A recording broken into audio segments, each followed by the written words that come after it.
This is the key that is going to unlock so much. And so, I'm so sorry. I have no idea why it's doing that. Okay, we're almost done. Can I call you back?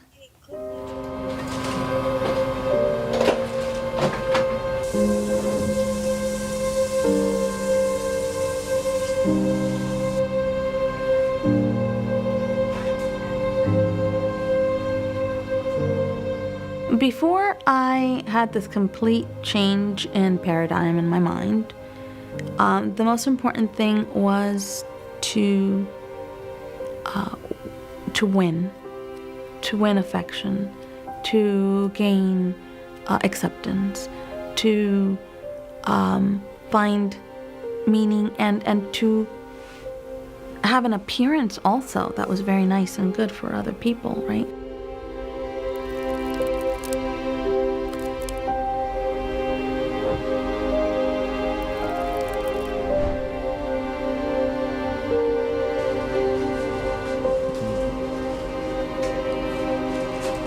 My name is Edna and I live in the United States. My life before was very empty, confused, and I had a lot of hurt from the things that had happened in my family. I did what a lot of people do, and I turned to drugs, to alcohol, engaging in sex, and I was 14. The high or the euphoria that I could experience, it only lasted so long, but after it was over, I felt more empty and more worthless than when I began. The kind of advice I was given by my mother about relationships was, don't get pregnant. That was the goal, just don't get pregnant. I ended up getting pregnant, and she was very upset, and she wanted me to have an abortion, of course, because if I had this child, it would ruin my life. There was a lot of pressure for me to have an abortion, and the father of my child also did not want me to have this child, also wanted me to have an abortion.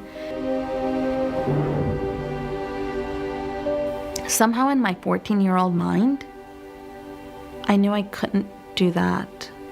And perhaps it was selfish, but in the end I felt like maybe this is the one human who will love me, and I don't want to destroy that. So I ended up choosing against my mother's wishes and against the wishes of the father of my child. I made the decision to continue my pregnancy when I was 14. And there was a lot of resentment from my mother and the father of my child. My mother's response to this was, well, you can't live here anymore. And I was 14, so it's not like she could legally just toss me away. So she found a legal way to do it, which maybe that's not legal in most states today, but she found a state where she could take me to get me married off. And the father of my child at the time, he didn't want to do this, but my mom held over his head the fact that he was technically an adult and I wasn't, and if she wanted to, she could have charges pressed against him. So she gave him a choice: go to jail or get married. And he chose the latter, but very much against his will and with much resentment.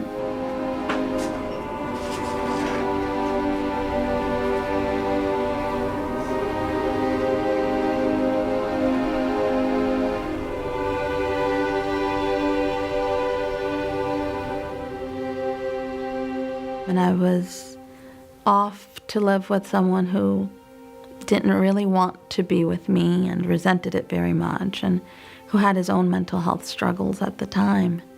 And I was just a kid. I didn't really know how to manage that. It was very scary because this person didn't love me. And they were very vocal about how they were only with me because they had been pressured to be with me. But I was going to have a child with this person. And everyone was telling me how terrible of a parent I would be anyways, because I was just 14 years old and parenting is so hard.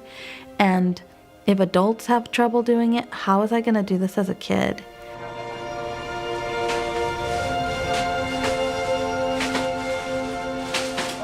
I knew that my addictions and I knew that my alcohol use, drug use, whatever it was that I was doing, I knew that that was not compatible with having a child. Somehow I was able to pull away from that life. And I think it may have been because those were the things I was looking for value in or some sort of fulfillment. And I saw that they hadn't worked, but now I had the promise of, well, I'm going to have a child and this is going to be my fulfillment. This is going to be where I now have a way to find connection.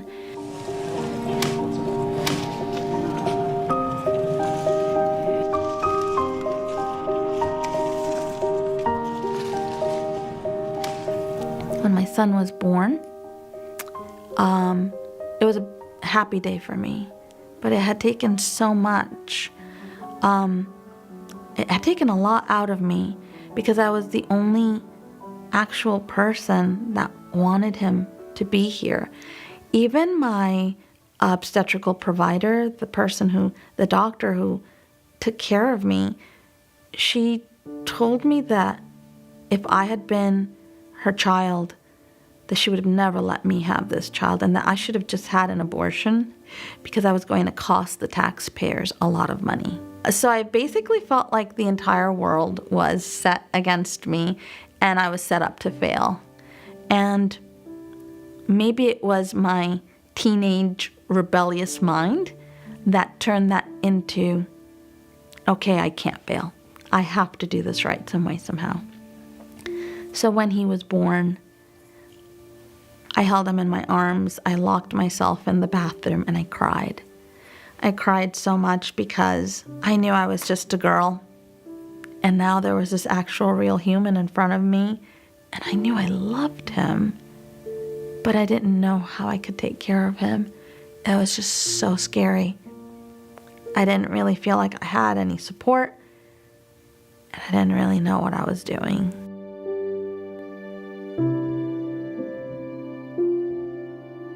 Throughout the years of my marriage, I had to drop out of high school because I couldn't go to high school and take care of my son. That made my family, even more disappointed in me. And I was disappointed in myself because now I was a high school dropout, a teenage mother, and I was married to someone that hated me.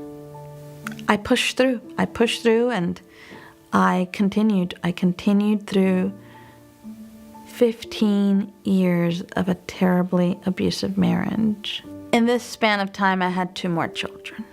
I found that I also began to have very hard feelings towards my ex-husband. I saw how much he hated being with me, what I perceived. I took it very personally. We unconsciously and unwillingly process the information the wrong way. And in order to change that, we must see that it's wrong.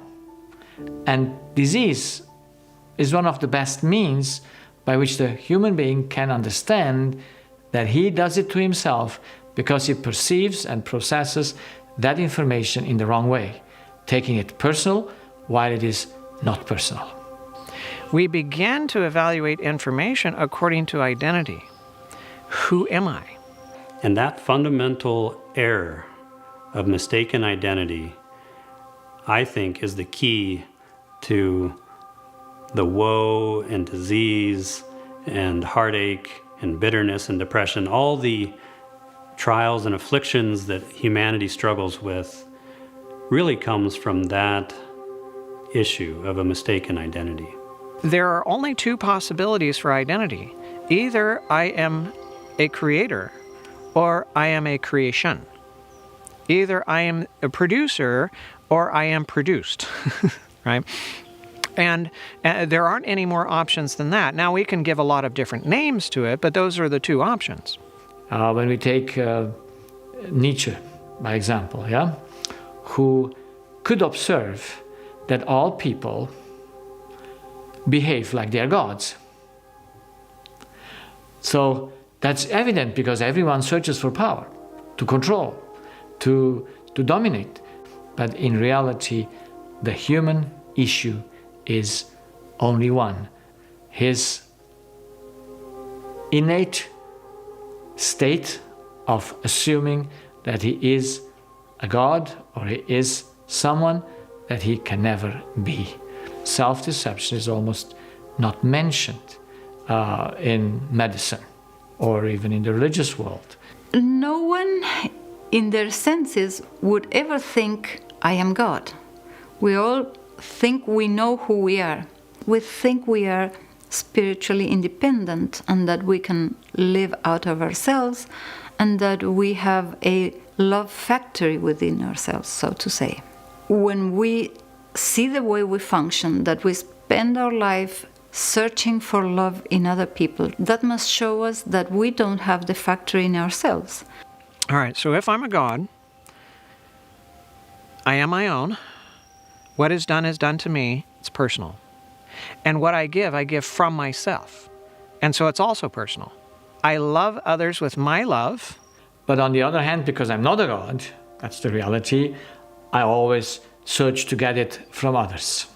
And so I expect others to treat me as I treat them.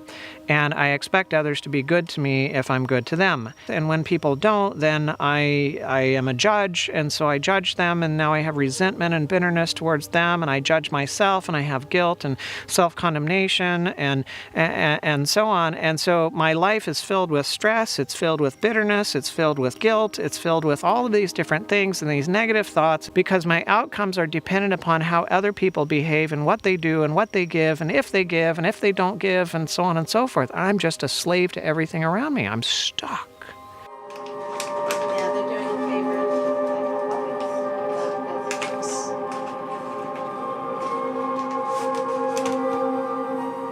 favor. My ex-husband suffered from, his own mental health struggles and his own issues and hurts.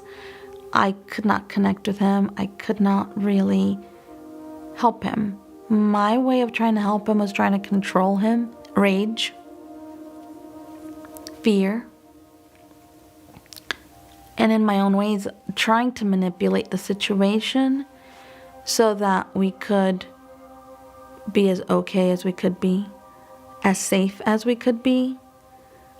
So there was a lot of dancing on my end, a lot of walking on eggshells, because the violence extended even beyond me.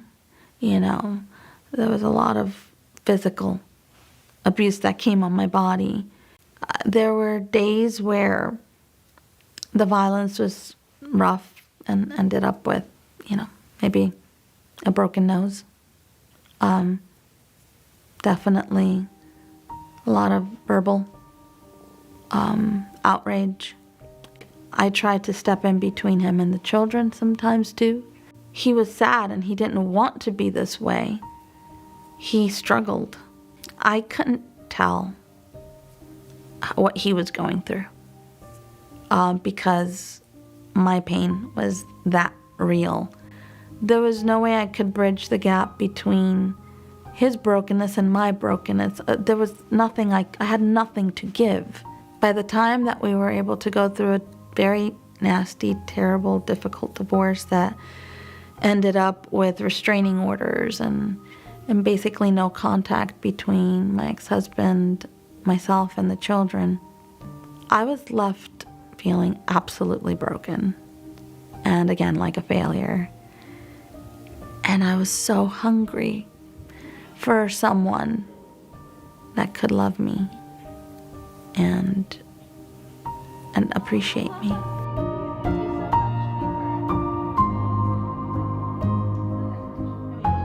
My first son got sick very quickly.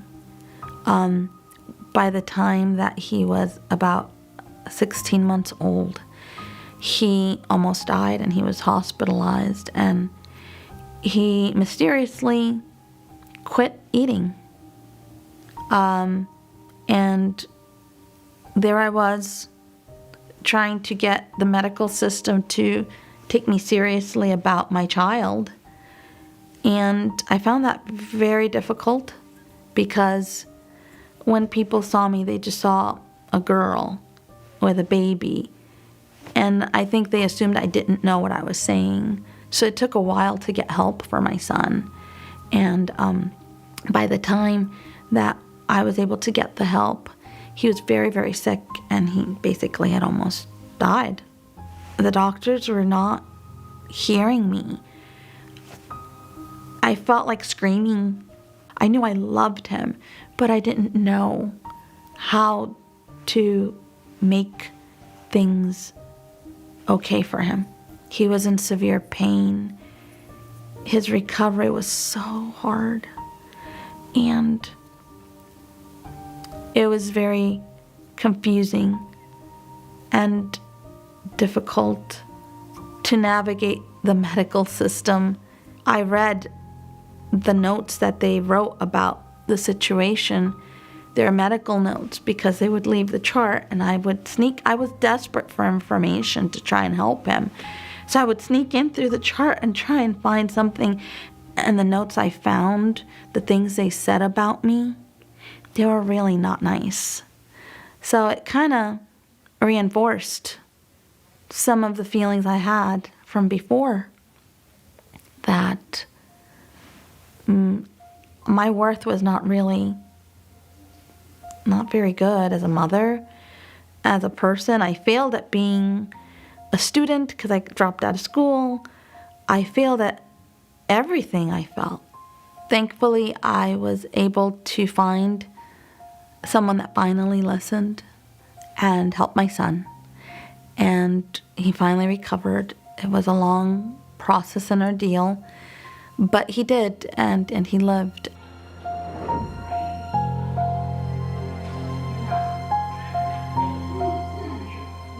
Children follow the same principle in their development as everything else. Children have to have a source where they can get their needs met. And again, a need is something you need to live, but it's something that's outside of yourself that needs to be brought in. And so as children are developing in the mother, their source is the mother, physically and spiritually. The mother becomes the source, is the source for the child. And that continues after delivery, and it continues in early childhood. And as the child develops, the mother is the primary source for spiritual and physical needs. Most of the times the case, when the child gets sick, we have to see what is happening with the mother. The mother is not happy. The mother is not having her needs fulfilled, her spiritual needs fulfilled. And the child is perceiving mom is not happy. And because the happiness of the child is bound to the happiness of the mother, the child must protest against the unhappiness or the unfulfillment of the mother. The mother is the drinking fountain that the baby is drinking from. And if the drinking fountain is polluted, then what the baby gets is polluted, and then the baby is going to manifest that pollution in its own behavior and its physical diseases or illnesses or things of that nature. The mother isn't getting her needs met. The child who's trying to get its needs through the mother isn't getting its needs met. And so there's dysfunction in the mother and in the child. If mother is struggling with various different issues, especially if there's conflict between mother and father, then that will be something that the baby takes from, and now in taking that information over, and it doesn't meet the baby's needs. The baby needs a mother who's in harmony with father and them, they're getting along, and a mother that's happy and, and joyful and at peace and so on. But if mommy is anxious and mommy is in conflict and so on, then that's not what the baby needs. And it is not because the child loves mommy so much. The child is bound to mother for his own happiness. So he must protest because he cannot be happy when mother is not happy. So when the baby is sick like that, I talk to the mother. And we talk about what's going on in her life and what's going on in her mind and what's going on in her relationships and about her need to come to God and to take from God so that she can have a source that is peaceful, that is loving, that is not in conflict, and so on, so that she can have what she needs, and now that's what she can give to the child. There's never blame involved in that process. It's not the mother's fault, it's not the child's fault, it's just the sinful condition that we're in with this mistaken identity. And there are times where you definitely see when mother resolves her issues, the issues in the child begin resolving because the child is now taking from a channel that is a better reflection of God and is doing better at taking from God and giving to the child. And again, that's not for the mother to be guilty, but we do need to recognize what the problem is so that we can address the actual cause rather than simply dealing with the effects.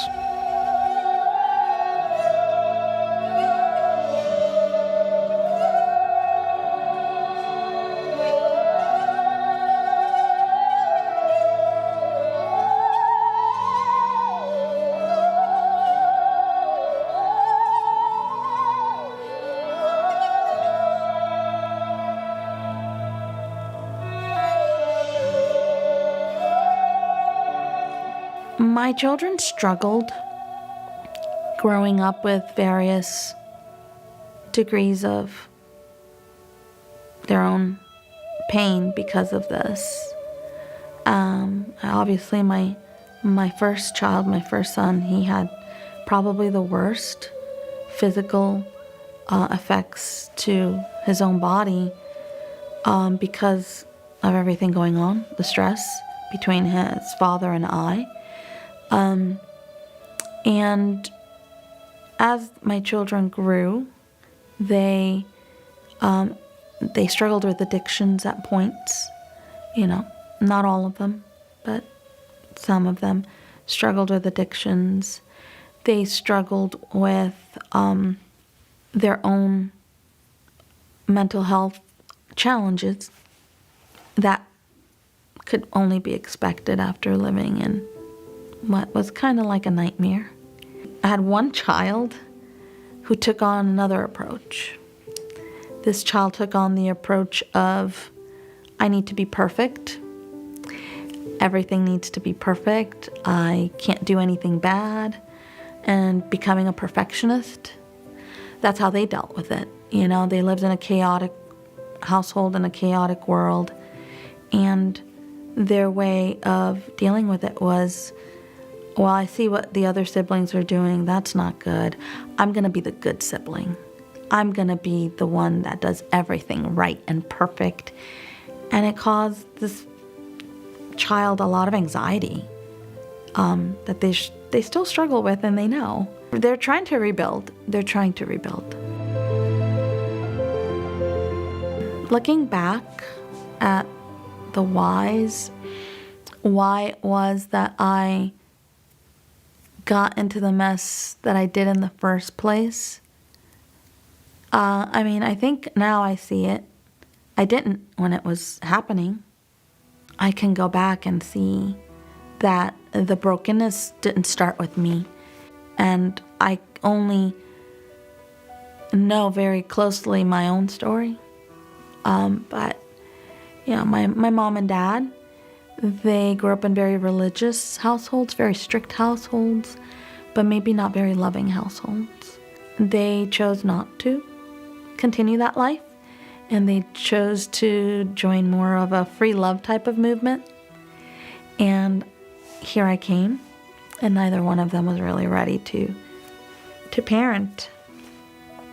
They were in a situation where they had a child, but they really didn't know how to manage this child or what to do with this child.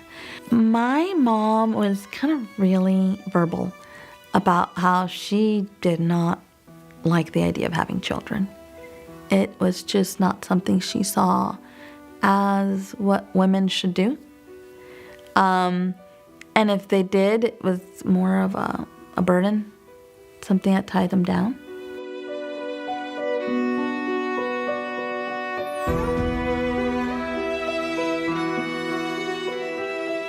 If you have a situation where the mother feels that the children are a burden to her and not a blessing to her, then in that case, the children are going to, they will sense it. They will understand that that's the case, even if mother doesn't express it around the children. You'll see it in her body language. There's still a communication, a connecting communication spiritually between mother and the children. And even if it's things that she expresses alone with her husband in the room, that is going to have an effect on the children as well. Again, I think that's a case of where is the mother, how is the mother identifying herself? Is she identifying herself as a channel, taking from God and giving to the child? Or is she identifying herself as being God, believing that I'm the one who has to give to this child from myself, and I can't do it? And I become overwhelmed, and I want to give up, and the child feels like a burden in that situation. But if you can understand that as the mother or the father, that you're a channel, and if you're taking from a source that has love, that has wisdom, that has patience, then you can give that. You'll have it, and you can give it to your child, and you don't have that burden, that sense of burden of I can't give my child what I need, and I feel overwhelmed.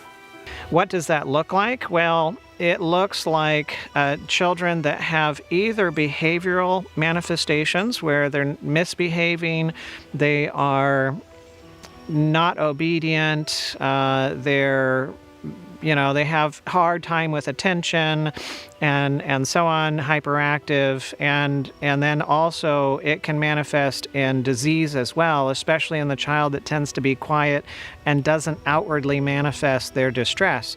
Then that inward manifestation oftentimes will turn into ear infections, sore throats, other types of illnesses, rashes, and things of that nature where the child will manifest that distress in a physical form. The most common, let them.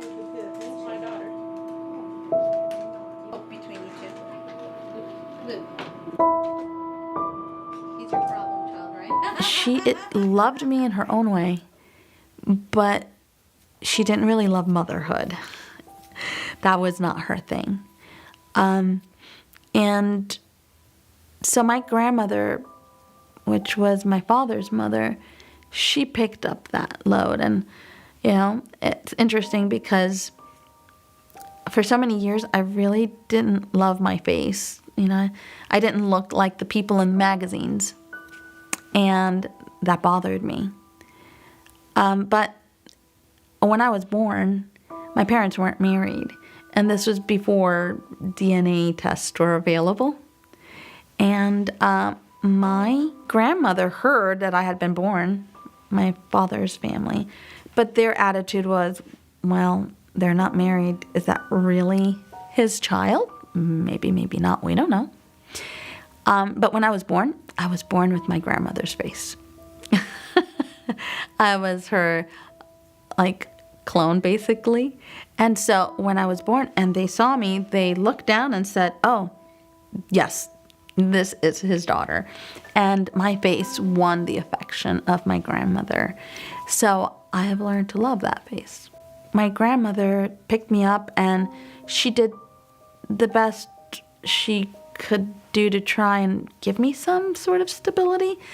But my parents were still a source of instability because my mother was parallel and her life was stable but not inviting to me.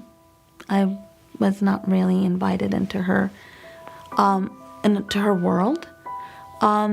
She was never abusive towards me, but she just didn't have a spot in her life for me. My dad, he was involved at the time in narc trafficking, and this was during the 80s, and he was heavily involved in trafficking drugs from Colombia, which is the country I'm from. So his life was it was chaos beyond chaos.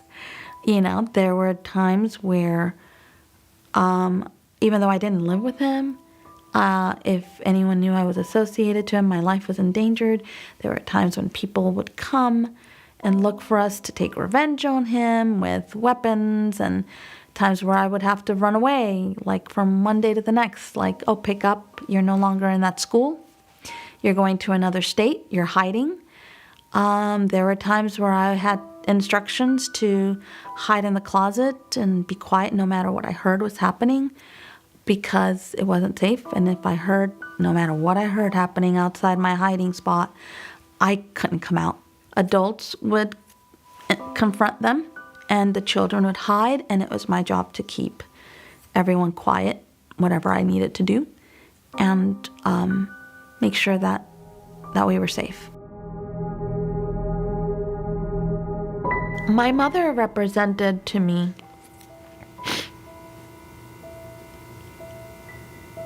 two things: who I thought she should be and who she really was. I wanted her to be perfect. I wanted her to be good.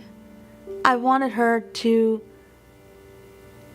give me those things I needed: the affection, the safety, the connection, the acceptance, the place. I wanted her to be my place. I wanted her to be the one that could give me a sense of belonging. And I think these are actually really good things that mothers and fathers are supposed to give their children. Because our relationship was so broken, I didn't get that. I don't think it was because she purposefully set out to withhold these things from me, not at all. She just didn't know how. And she happened to be human with her own hurts and brokenness. So she came with that already when I was coming. She already had her own baggage. And the person I wanted was someone who was just ready to be my mother, be a perfect mother. I wanted that. And she couldn't give that. And I took it personal. I didn't understand. I couldn't let her be a human. I couldn't cut her slack. I couldn't be graceful. I was just bitter. I wanted her to fill this mold. Who she was and what she represented to me was failed me. You failed me. You didn't give me the basic things that I needed emotionally. She never hurt me physically. She was never abusive. She was never neglectful. You know, she always made sure that I had the things I needed. I had food, I had shelter. She financially supported me, but emotionally, I didn't get what I needed from her. So why is it that we think that we have lost things personally? The reason for that is because we believe that the things belong to us. We believe that we're the owner. And so what is it that we believe that we're the owner of? Well, we believe that we're the owner of our mind. We believe that we're the owner of our body. We believe that we're owner of the food that we eat. We believe that we're owner of the relationships and possessions and powers and capabilities and qualities and capacities and so on. And, you know, so it's my wife, it's my house, it's my car, it's my dog, it's my arm, it's my whatever. And so we see everything from the context of it's mine. If everything in nature functions from the standpoint of taking to give, Everything functions as a channel, like a hose, taking water in one end, giving water at the other end, or an electric, wire, taking in the electricity on one side, giving electricity on the other side, or whatever analogy that you want to use. Clearly, the wire is not passing along something that belonged to it. Clearly, the hose is not passing along something that belonged to it. And clearly, anything and everything in nature is not passing along anything that belonged to it. It only passes along that which it has received, which came from somewhere else. And it passes along to somewhere else. And so, yes, I get the power, I get the resources, I get the benefits and the blessing of it while I'm in the process of taking and giving, and I get to live by that, I get to grow by that, I get to, it's a tremendous blessing to be in that process. But none of it is mine. So this idea that anything is mine is a false concept of the mind. It's a delusion of the mind that I possess anything. When I think that I do possess these things, who do I think I am?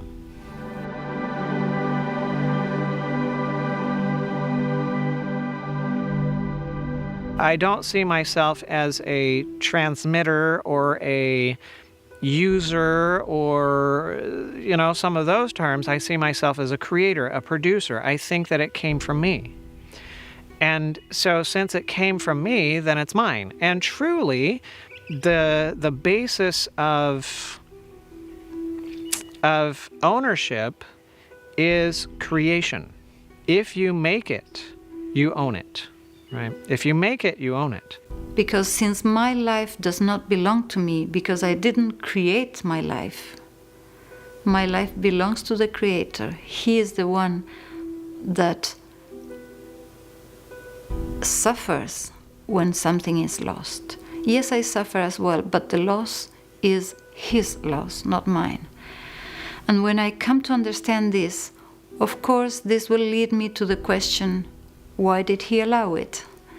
But that's a different topic which can also be addressed, and we need to address it and understand it. And so we're not the owner, we're not a creator, we're not a producer, we're a creation, we're a creature. And so we're not the owner. Then I am not my own. I belong to Him. And when we recognize that, then we recognize nothing came from us, nothing belongs to us, then we cannot lose anything of our own. Yes, we receive the damage, but it's not about us, because we don't belong to ourselves. We belong to Him. And so anything that's done to us is done to God. And now I don't see the other individual as accountable to me for what they say and what they do and so on. I recognize that they're accountable to God.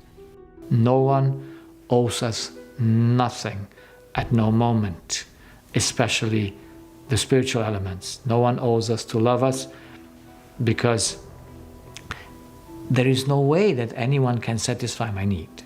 This is why we don't find nowhere in the Bible that your neighbor needs to love you. It's nowhere there. It just says you love God, that is the taking, in order to share, to have the power to share that love with your neighbor. But it's your actions, the taking and the giving. It's never the action of your neighbor. That's why the neighbor has no name, because he can do whatever he wants. You still will love him because you live from God, not from the neighbor. But if you expect the neighbor to love you, then you expect an impossibility, because if he loves you or not, it does not matter. It will never satisfy your need. When I'm trying to get love from them, affection from them, I realize I'm hungry. I have a need. I have a need for affection. I have a need for love. I have a need for all the good things. I was created for good things. I used to try and say, oh no, let me take those needs and bury them. But I know now I can't. It's impossible. I have a need, just like I need to breathe. I can't just plug my nose or put a bag over my head. That's not going to work. In order for me to live, I need these things. I need love. I need affection. I need validation. I need acceptance. I need those things. But instead of going to people, I now know, okay, I have to go to the source of the good things, and that's only God. Everyone else is going to disappoint me. I'm going to disappoint them. So I need to take that from God. The way I take from God is through my five senses, is through connecting with him, right? Like I take in, right? So I use my eyes to take in information, and I use that to read the Word of God. I can listen to the Word of God. I can listen to beautiful music that praises God, and I can take as much as I want. And if I'm having a bad moment or a bad day, I can run and take some more. It never runs dry. I can do it at any time of the day or at any time of the night. I don't have to go and bother someone. I'm never bothering him. And so it's this endless source of all the good stuff that I need. And I can keep taking it. And when I take it, I'm full. And I don't need to try and take from other people. When I'm taking from them, I know, ooh, I'm hungry. I didn't spend enough time with God. I used to think, oh, I'm just not going to take from you. That doesn't work. I have to get what I need from some place. And if I don't get it from the place it comes from, I'm going to try and take it from anywhere I can. The best analogy I have is like if you're stuck out in the ocean, you're thirsty. You need water. And so you're so thirsty. And this is a common thing. People get so restless. They will start to drink ocean water. But it's not what they need. It's an illusion because, yes, there's some liquid going down their throat. There is water, but it's not what they need. And you die. That's the best way I can describe it. And now I give it to others, not because they behave a certain way, but I give it to others because I have it, because I took it. And now if they behave one way, well, I love them. If they behave another way, I love them. If they behave all these ways, I still love them, because I don't love them because of what's in them. I love them because of what's in me, because of what I've taken from him. Some people come, and there was a young lady, she said, I have this many allergies, but I have so many people who love me. And I said, yes, it's not because you have many people who loves you, it's because of those people you don't love. That's why you have your allergies. She wants to force her mother to love her. People want to force other ones to give them and satisfy their needs. And force and love exclude each other. All problems are because I don't receive what I need, or I receive the wrong thing, what I don't need. So it's all about receiving. The people have their issues with the closest relationship they have. They're the parents, mother is first, then their siblings, then comes the marriage partner, the children, and even the pets. So they don't know that they live from them. In their consciousness, they might think, I live with them. But in their subconscious, they don't know they're attached to them in order to live from them. That's why we have all the issues in these relationships from which I expect, and not only expect, but demand, because I believe it's my right. If I have the identity that I am a child of God, and that everything I have was given by God to me. He created my body. It's His life in me. It's His talents that He's given to me, and that I'm a steward of these things. You look at loss in a different way. If somebody stole it, or it died, or they walked away, or rejected me, or whatever, now I take it personally and I'm at personal loss, and sometimes very significant personal loss, like if your house burns down, or your car gets destroyed, or your child gets killed in a car accident, or things like that. I mean, people, it's so destructive, right? So the degree to which I believe something is mine is the degree to which I take it personally when it's rejected and not treated well and so on. But the degree to which I believe that it's not mine is the degree to which I don't take it personally because it's not about me. And if I don't own anything, I don't have to control anything. He's the one that's in control. And so I don't have to control time and space and circumstances and situations and so on and so forth in order to fix this and that and the other thing. He's the one that controls all of that. I'm just the steward, so I get to come to him and say, okay, God, you got a problem right now, because the owner is the one that owns the problems. You got a problem right now. What do you want to do about it? And whatever he shows me to do, that's my responsibility. But how it turns out, that's not my responsibility. That's God's. And so the pressure's not on me. I never under stress. I don't live in an unsafe world. And that is the most beautiful thing. My life is in his hands, and he's good. I can trust him to make decisions for me. I am finally safe. I'm finally loved. I'm finally accepted. I finally have a place to call home.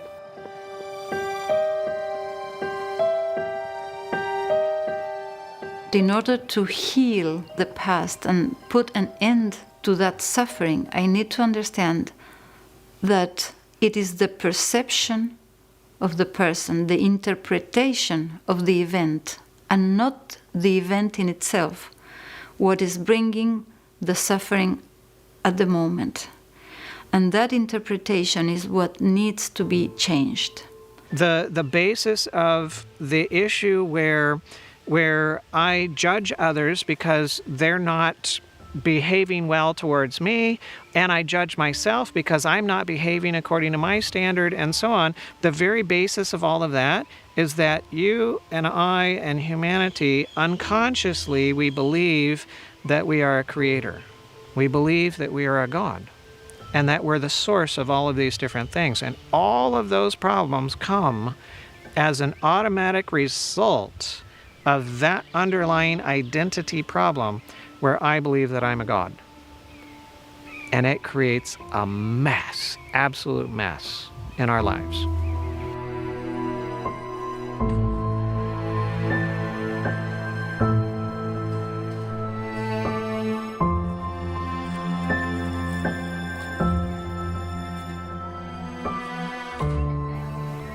My identity has nothing to do with those things. I accept the faults that I have, the mistakes I've made. I know I've hurt people. And I know that that doesn't define me. God defines me. And he says that I'm beloved. So my identity now, or the way I see my life now, myself now, the things I want, my focus and what's important to me is, am I connecting with God? And am I letting him live through me? Am I trying to live my life my way? Am I still wearing my filthy rags? My only concern, my only important thing is, am I taking on the righteousness of Christ? Am I taking on the righteousness of Christ? Because if I do this, then it's him living through me. And what he does is nice. He treats people nice. He worries about them, and he's willing to give his life for them. So I'm no longer focused on being good. I'm focused on letting God, his perfect life, come and be my life, finally. Finally, I get this amazing life that I never had before. And I get it. And it's his, but it's mine now too.